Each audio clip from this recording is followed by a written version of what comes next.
What is up, everyone? Welcome to the 2025 NFL mock draft by me, Jim Alexander, right here at Real Talker. Okay, so there's been a million mock drafts out there, so why mine? Because I am going on a limb. I am making some really educated picks here. I think a lot of the professional mock drafts sort of stick the same and very similar.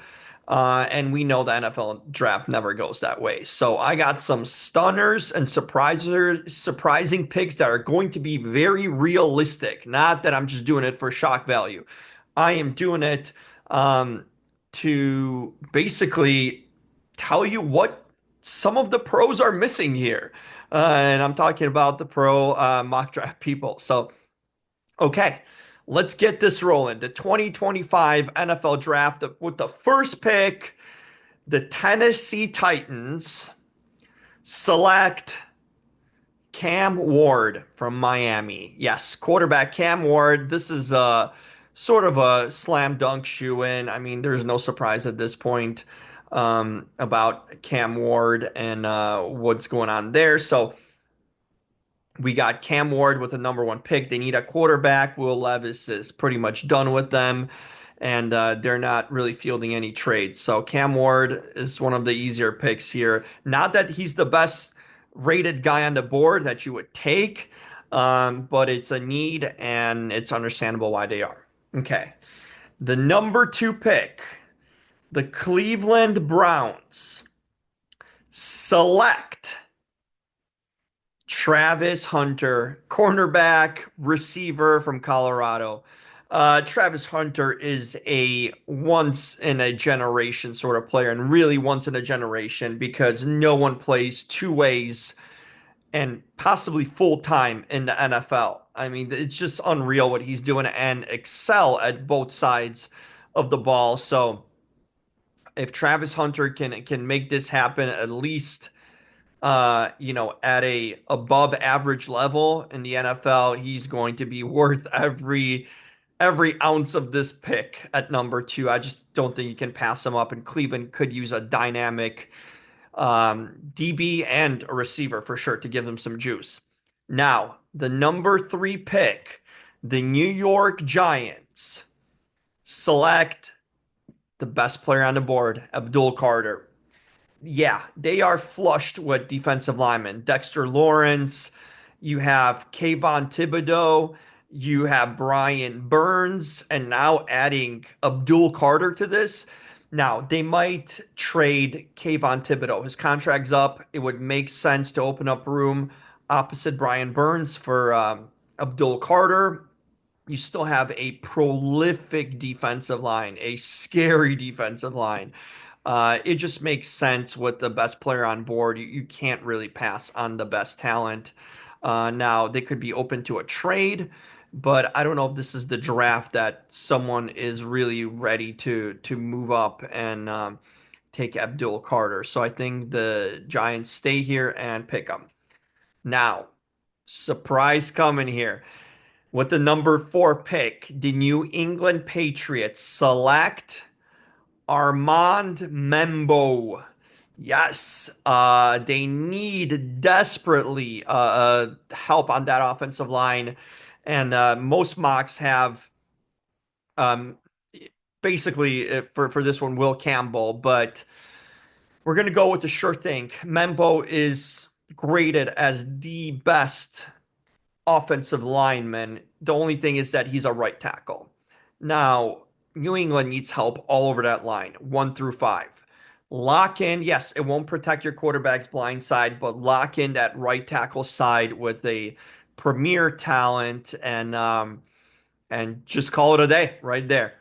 Armand Membo, who's in demand, goes to the Patriots at number four. Now, with the number five pick, the Jacksonville Jaguars select Tyler Warren, tight end from Penn State. Yeah, so Mason Graham has been almost a shoe-in here for most mocks that they have him taking. But I just think um, with the new regime coming in. You have a offensive-minded head coach now coming over, and he loves tight ends. He loves tight ends. Look what the tight ends that they had in Tampa. So it just makes sense that Tampa adds some help for Trevor Lawrence. That's what you need help for Trevor Lawrence. So go and get him a reliable tight end. They lost Evan Ingram too. So this makes too much sense.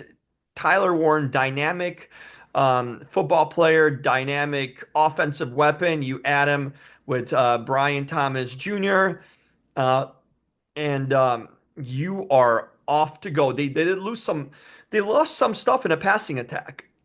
Christian Kirk is gone, so now you just add someone like Tyler Warren to the mix, and that offense could be humming with Liam Cohen leading charge. All right, with the number 6 pick, the Las Vegas Raiders select Ashton Genty.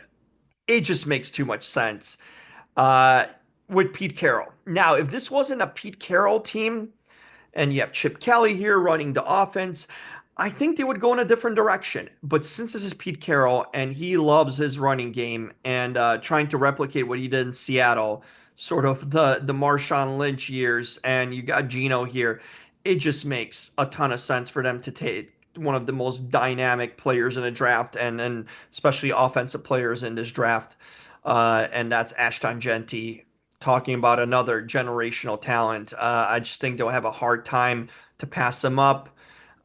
They need juice in that offense. I mean, Brock Bowers was the only thing. Now they add Geno Smith. So now they got something working here on this offense. So if you add Ashton Genty and then you have Brock Bowers, you have dual threats from the backfield and lining up at tight end there for Geno to really have something to work and for that offense to really start playing up to NFL standards, because that was brutal to watch last year. What they had with Gardner Minshew, Aiden O'Connell, it just was not working in any sense. So add that juice to this offense, and Ashton Genty is that juice.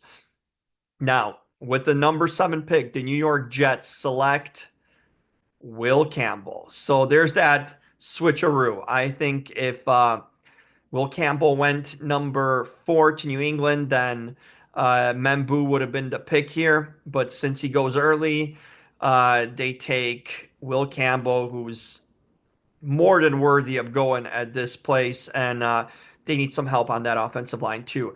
They added last offseason, but one of their offensive linemen already retired, Tyron Smith, so they added some age to that offensive line, but it's offensive line now that is going to be a lot younger and talented. I mean, you drafted Olo Fashanu last draft in the first round, right around this sort of spot near the top 10, and now you add Will Campbell, so you can move Campbell inside potentially easier. Now you have Fashanu, or one's going left, one's going, Fashanu might go to the right side and Campbell stay on the left. I mean, to have this sort of young nucleus makes tons of sense, behind now a young team led by Justin Fields.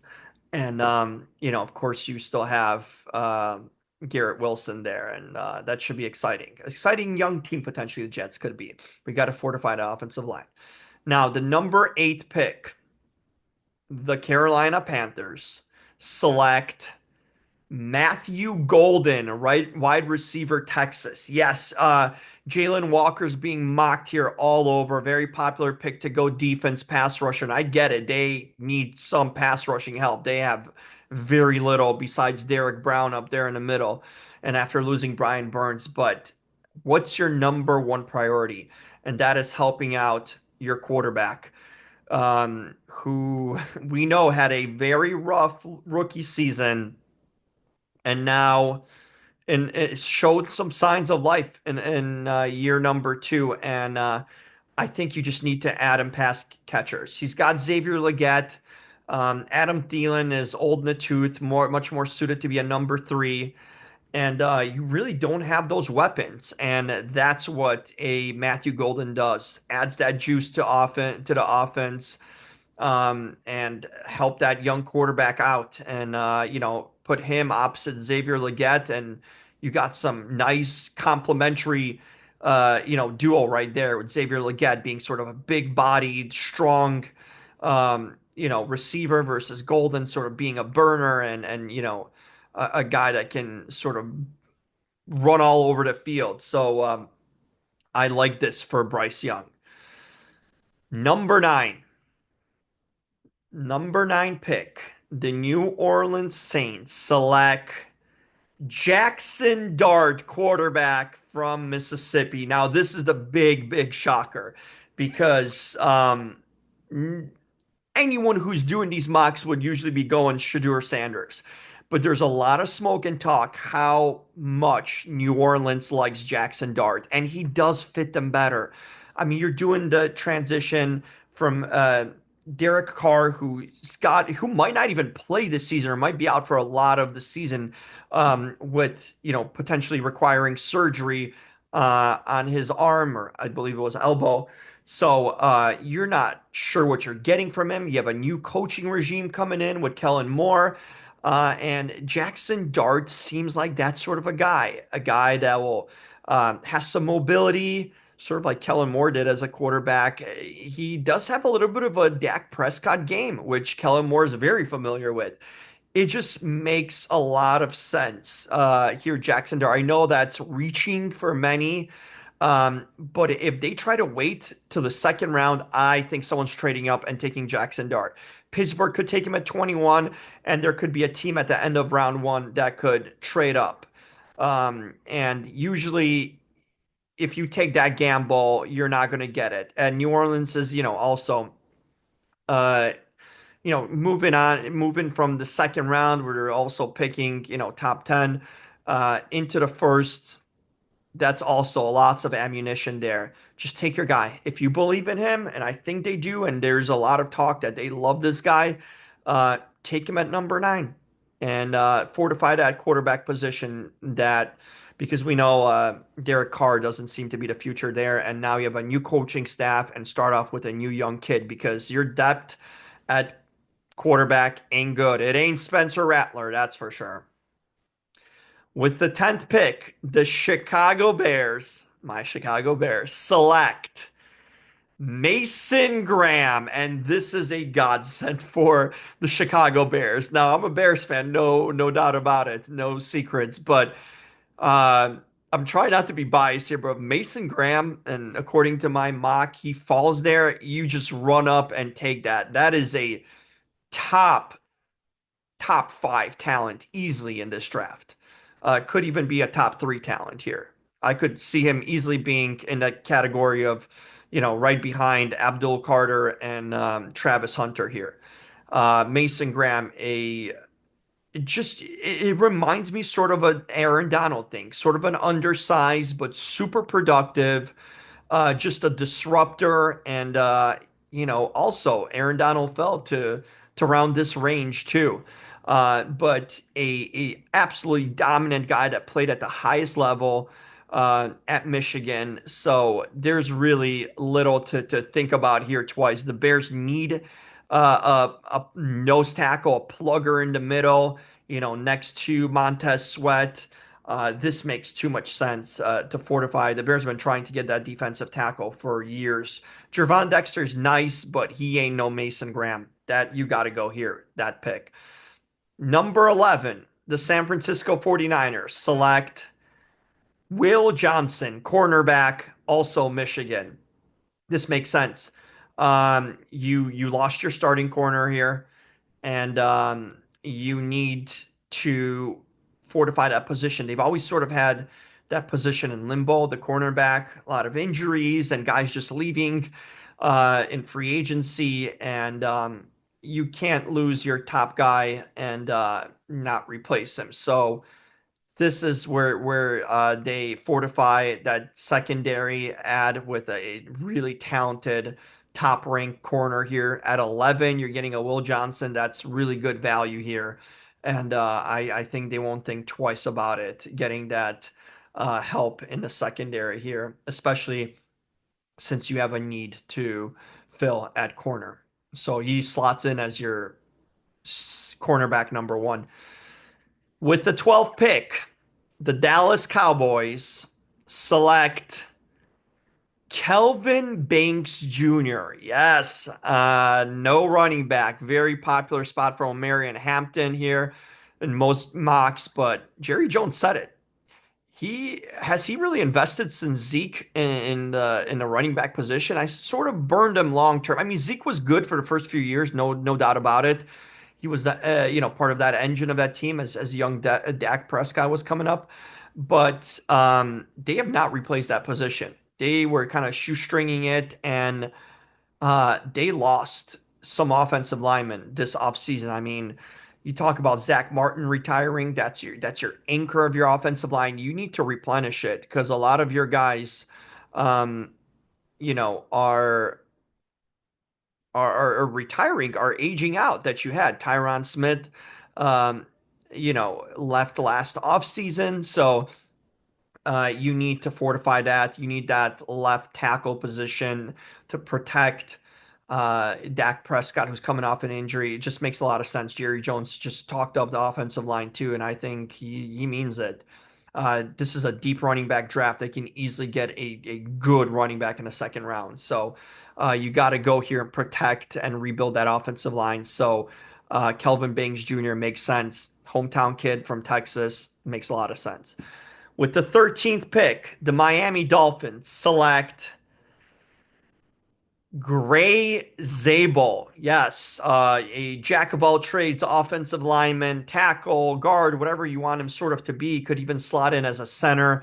The Miami Dolphins likewise need to protect Tua Tagovailoa because he's also just like Dak coming off of injury and all those scary concussions. You need to fortify that offensive line who's been mediocre, and you just lost Teron Armstead to retirement.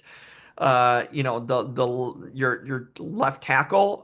You need to get here an offensive lineman and Gray Zabel, and you also lost Robert Hunt the year prior, so they've lost guys on offensive line and haven't really replenished them. You need to go here offensive line. And Gray Zabel, who is sort of a Swiss Army knife of offensive line, you can plug it in whatever spot you need. And North Dakota State has been really bringing out some good offensive linemen over the last few years. So this makes a lot of sense. You go corners also in need, especially now that Jalen Ramsey is about to be traded, but Gray Zabel is even more important to protect Tua and keep that running game humming. With the 14th pick, the Indianapolis Colts select Jahade Barron. Um, that's one of the top corners in this draft. Arguably, him and Will Johnson, but Barron is dynamic. He's sort of a slot slash potential safety. He reminds me sort of these guys like that recently come out in a draft that had a lot of impact. Cooper DeJean last year. Branch from the Lions. He's same sort of mold as those guys, and those guys have had a major impact. So you take Barron here. You have Colts always seem to have a need um, for corner. Kenneth Moore is sort of at the end of his prime. This is a really good value at 14 to take and fortify that secondary, which is something also they've historically always sort of either had plagued by injuries and you just signed a top-notch corner from to go here and from the 49ers, and now you pair Barron with him and you have you might move Kenneth Moore now to safety too and play more of a nickel slash safety. I like that, fortifying that secondary there for the Colts. Latu, they took him last year as pass rusher and get that defense really going up to speed here. And that is the way to do it by taking one of the best values and players on the board here. Makes a lot of sense.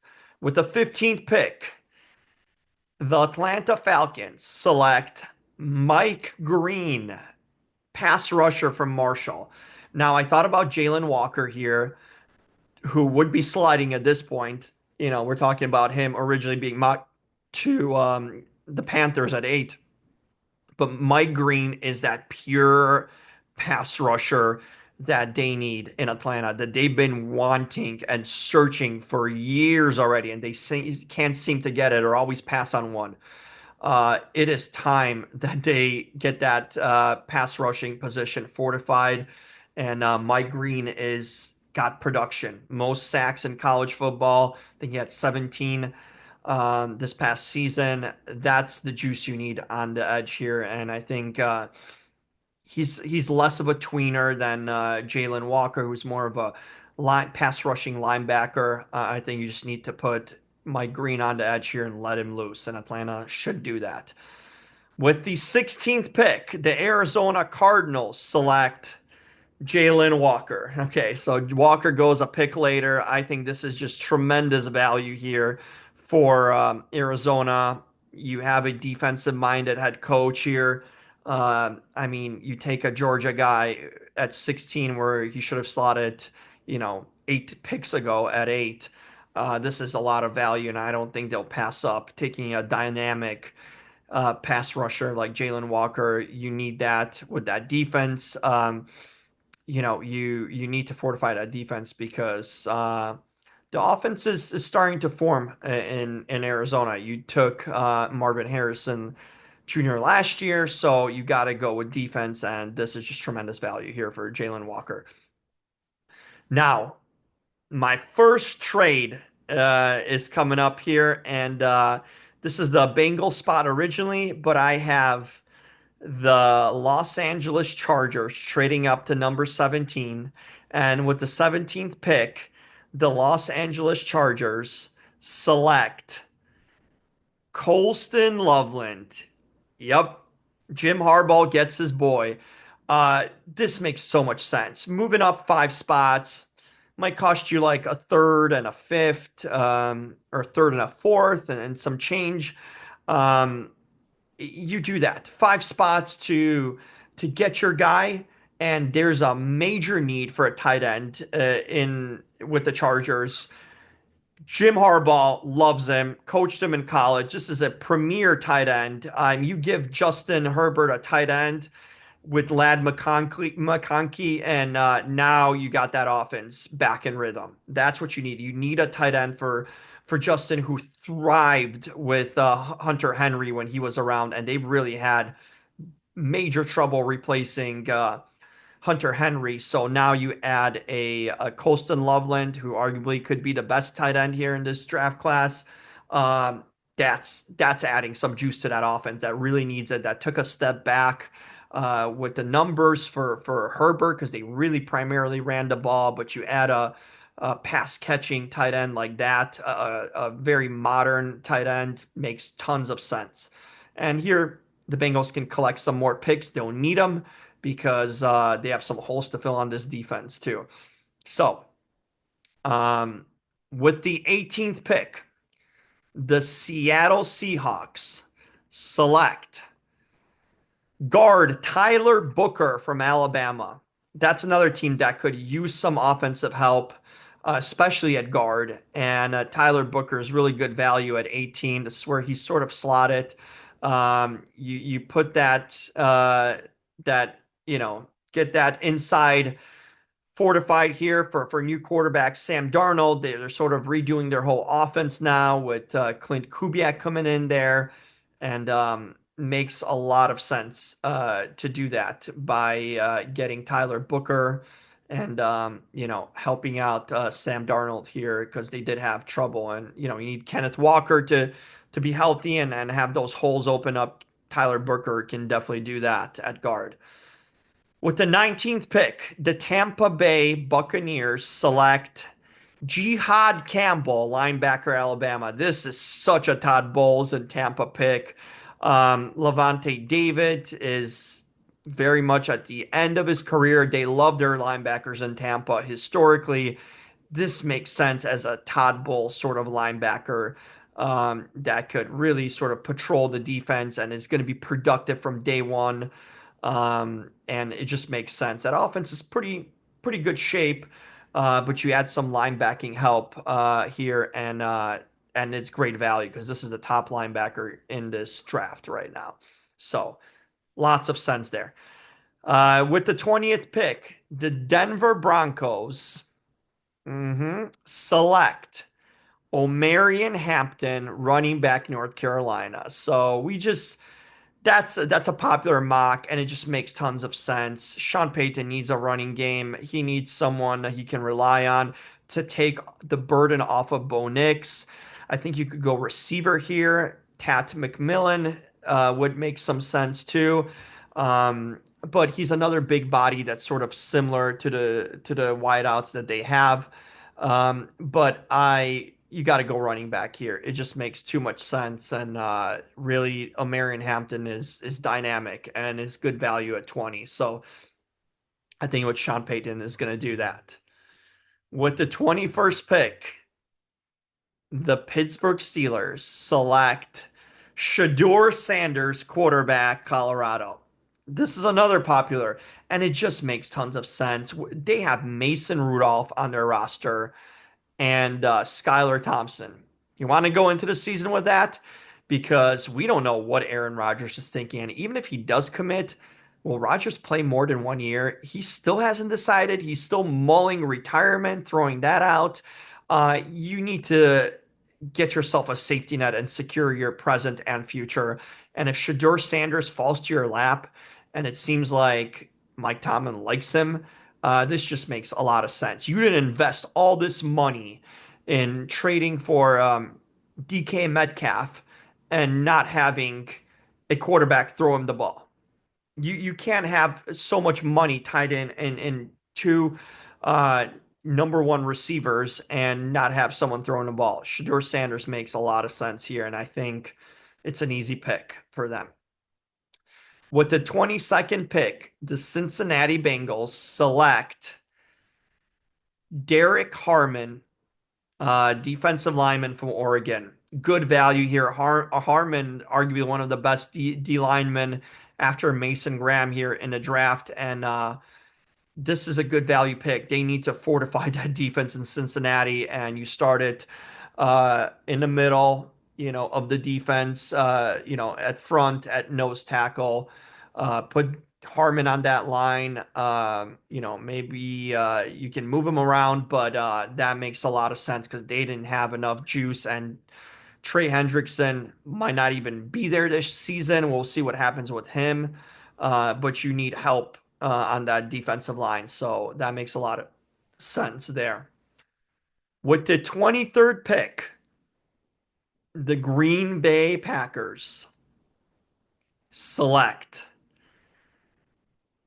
Tat McMillan, wide receiver. I almost choked up there from Arizona. Now, this is something that's a shocker because they have not picked a first round receiver in years. Javon Walker, maybe? I mean, it's been over a decade easily that they don't like to do it. They don't historically do it. But when you have Tat McMillan sitting for you at 23 right there, staring you in the face with some of the injuries they've had at receiver, you just, don't know what Romeo Dobbs' situation is with his concussions. Christian Watson's coming off an injury. Jaden Reed needs some help, and if you can get Tat McMillan at 23, that's value, and I think they do it finally. You need to get some help for Jordan Love, and I think this is the year they finally do it. So makes sense to me. With the 24th pick, the Minnesota Vikings select Malachi Starks, safety, Georgia. Now, this is a really good value. This team needs secondary help, especially at safety. Um, you have your leader of the defense, at safety, but he's up there in age, and he might have another year or so left in his career before he retires. And yeah, you need to replace Hunter, and that's what you do here.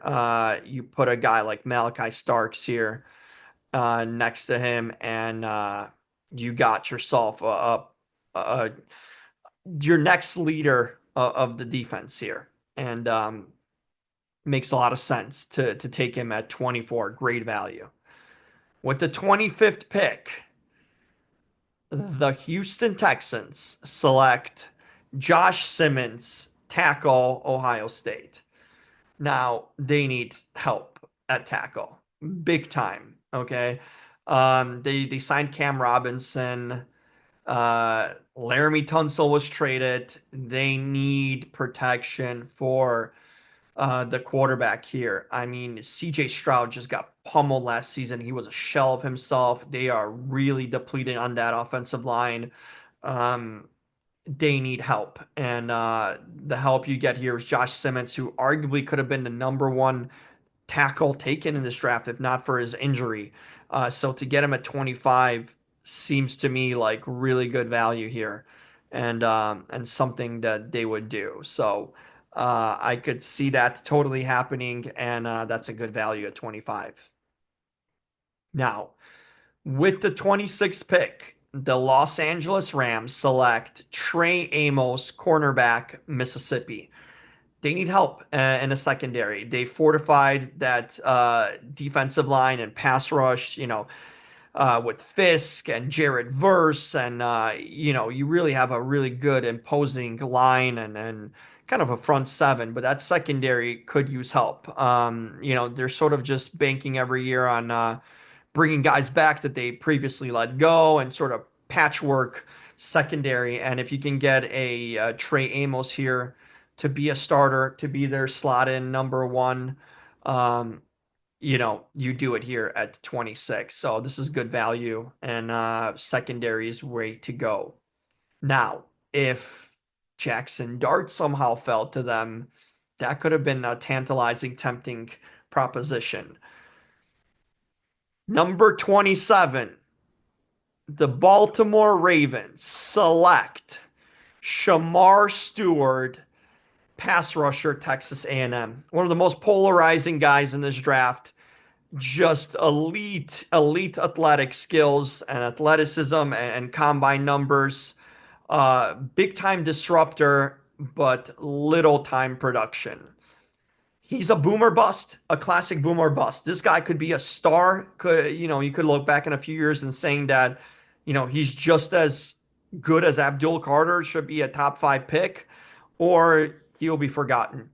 But at 27, this is the kind of risk you can take. And especially if you're Baltimore Ravens, a team that always seems to get the best player to fall for him late, or to be able to develop someone into a stud. Now, they're more known to take sure hits, Kyle Hamilton's, guys that are, accomplished and proven. So this is sort of an opposite of what Baltimore does. They don't take that many gambles, but I think they can do it here.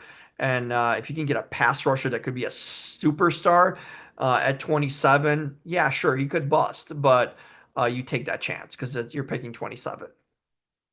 Now, with the 28th pick, the Detroit Lions select Mykel Williams, pass rusher, Georgia. Great value here. Mykel Williams dropping to him at 28 is a dream for the Lions. They really need pass rushing help. Zadarius Smith is gone. Okay, you're getting back Aiden Hutchinson. That's going to be huge, but who's opposite Aiden Hutchinson? They have no one. They really need juice off that. Um, opposite end of Aiden Hutchinson, because he's going to be getting double teams all season long. And Mykel Williams is really a productive guy from a big program to fall to you at 28. He could easily have gone into teens. This is really good value, and I think they jump on it right away. With the 29th pick, the Washington Commanders select Maxwell Hairston, cornerback, Kentucky. Now they could use some help there in the secondary. Emmanuel Forbes did not work out for them. They took him a few seasons ago. I think it's 17 or much lower, and he busted out. He with them. He's no longer with the team anymore. So they never sort of gotten that corner that they wanted a few years ago that they were hoping Forbes would be. And here at 29, Hairston has got a lot of potential and promise. I think this is a really good drop for them to get Hairston at this point, and I think they'll plug in that cornerback position and fix up that defense a little bit here. So that makes sense. With the 30th pick, the Buffalo Bills select Nick Amanawari.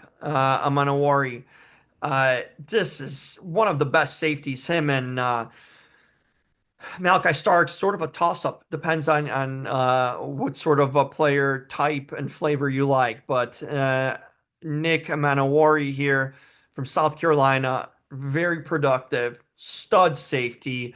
They could use the secondary help in Buffalo for sure, especially with safety when Damar Hamlin ain't it. He's not a starter. And they need that help at safety, especially after they sort of missed on the last sort of safety that they took.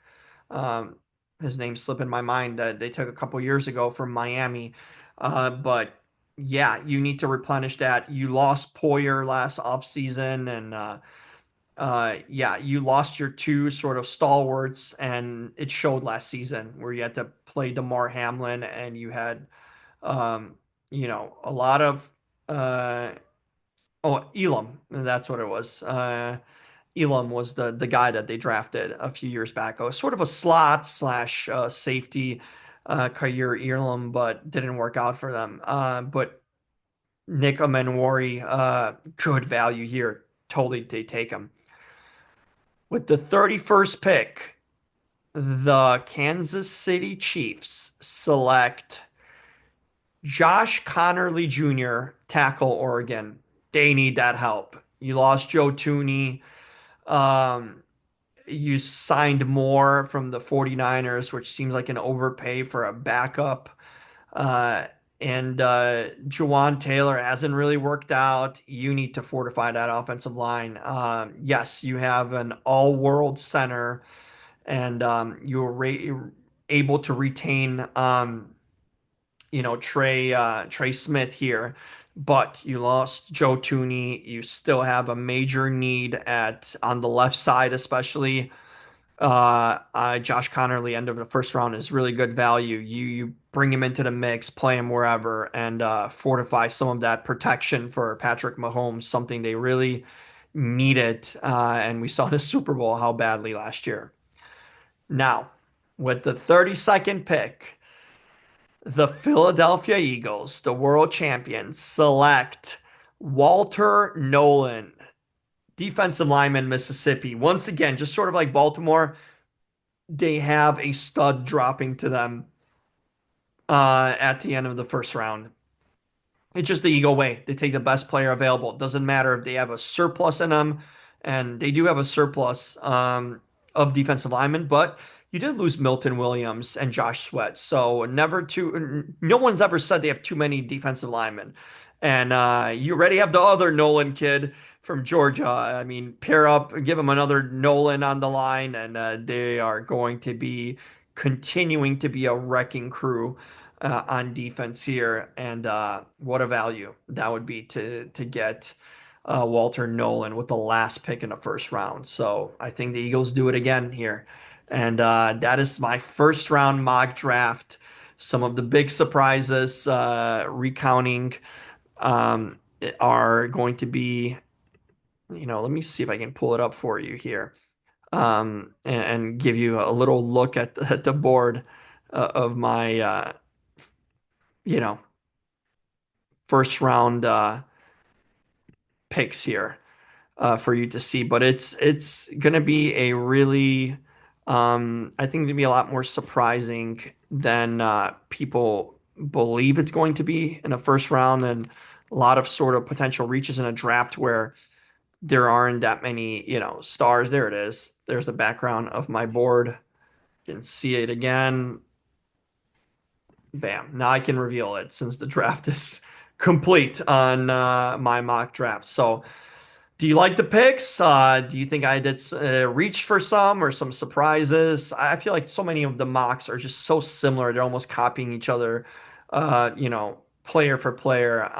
But these are sort of the 32 talents that are all rumored to be in a first round too. So I just think it won't be like guys that weren't projected to be first rounders uh, that end up here, but more so that the places they're gonna go. Like Jaxson Dart to the Saints at 9 could be shocking.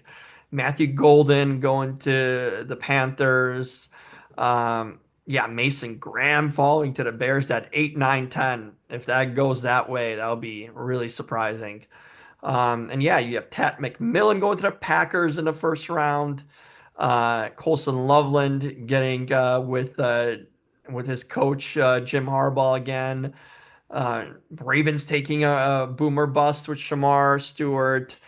The tackles, Will Campbell going to the Jets, but Mambu going um, to New England, and then you have, of course, Tyler Warren at number 3. So yeah, I had some surprises. Kelvin Banks going 12 to Dallas instead of a running back, and then there was, of course, those fits that you kind of hear about, the Ashton Genty to the Raiders, and the popular sort of pick of Amari and Hampton to the Broncos. But yeah, Shedeur Sanders 21 to the Pittsburgh Steelers. That could be really fun and interesting. So yeah, there's my draft for the 2025 NFL draft. What are your thoughts? Do you agree? Did I miss something? There's gonna be a lot of talent in the second round. You have guys like Emeka Buke, the wide receiver from Ohio State, dropping a lot of receivers in the second round, falling in this mock, and of course you're gonna have some talent at the top. James Pierce drops to the second in this mock, so you're gonna have some teams at the start of day 2 jumping, trying to get to those top picks to pick up, maybe one of the Ohio State running backs too. Yeah, you're gonna have a lot of movement, I think, to start out day 2, but I think day 1's gonna be fairly tradeless. I see one trade that makes sense, and it's the Chargers jumping to get their guy. And the Bengals seem like the great trade partner, 5 spots, getting some extra picks and still getting a solid defensive player, um, you know, to go for them. Because I don't think they're going to miss out much anyway with the picks because a lot of offensive talent is going to go between 17 and 22. So there's my mock draft. Make sure you subscribe to the channel. If you like this mock draft, give it a thumbs up. Always appreciate it. And of course, comment and let me know your thoughts on this mock. I'd love to hear what you agree with, what you disagree with.